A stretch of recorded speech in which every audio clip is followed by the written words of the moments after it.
In the heart of the Appalachian Mountains lies a remote stretch of road known to locals as Devil's Bend. This winding, treacherous road has been the site of many accidents, but one event in particular, from the fall of 2016, left the town of Benton, Tennessee, rattled to its core. This is the story of Mark Tatum's mysterious disappearance and the horrifying truth that was uncovered in its wake.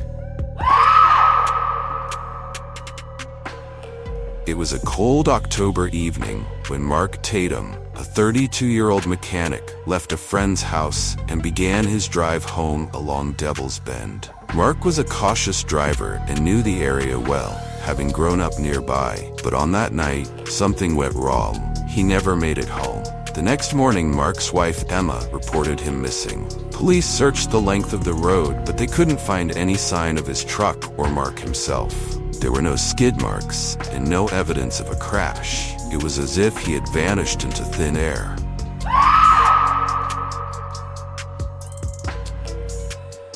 2 days after Mark disappeared, strange reports started coming in from drivers who had traveled through Devil's Bend. Multiple people claimed to have seen a man standing on the side of the road, staring blankly into the distance. One driver, Sarah Davidson, said she slowed down when she saw the man, but as she got closer, his figure faded into the fog. She described him as wearing a flannel shirt and jeans, exactly what Mark had been wearing the night he vanished. These sightings alarmed the local community. Rumors began circulating that Mark had become one of the restless spirits that were said to haunt the area.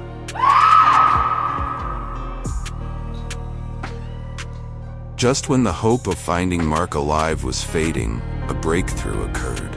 A local hiker named Bill Morgan, who often trekked the forest near Devil's Bend, stumbled upon something strange deep in the woods. A truck, half buried in underbrush. It was Mark's. However, what shocked investigators was its location. The truck was found 2 miles off the road, in an area so dense with trees it was nearly impossible for a vehicle to reach. No tracks were leading to it, no signs of forced entry, and the keys were still in the ignition, but there was no sign of Mark.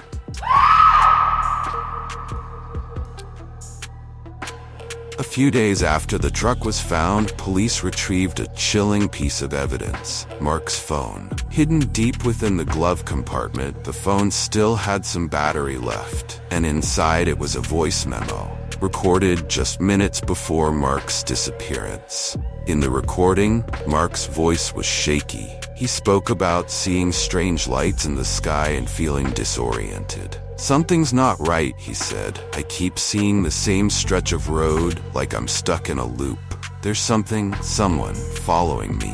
Then, the recording captured a noise, an eerie, low hum, followed by what sounded like distant whispers. The last words on the recording sent chills through investigators. "I see it now. It's coming for me." The recording ended abruptly.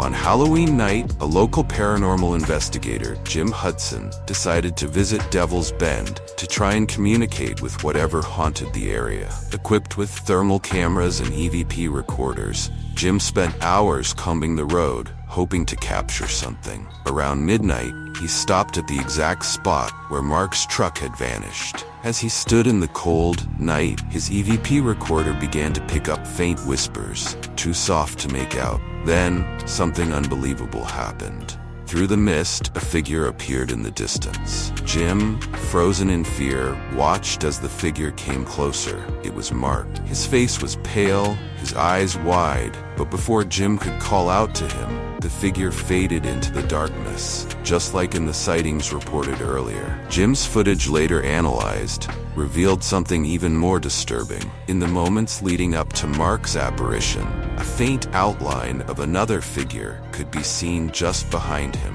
a shadowy entity watching from the trees. To this day, Mark's body has never been found, and Devil's Bend remains a place of fear and mystery. Locals say if you drive down the road late at night, you might just hear whispers through your car radio. Or worse, see Mark, forever trapped in the bend, warning others not to make the same mistake. Thank you for watching this episode from Velours of the Past.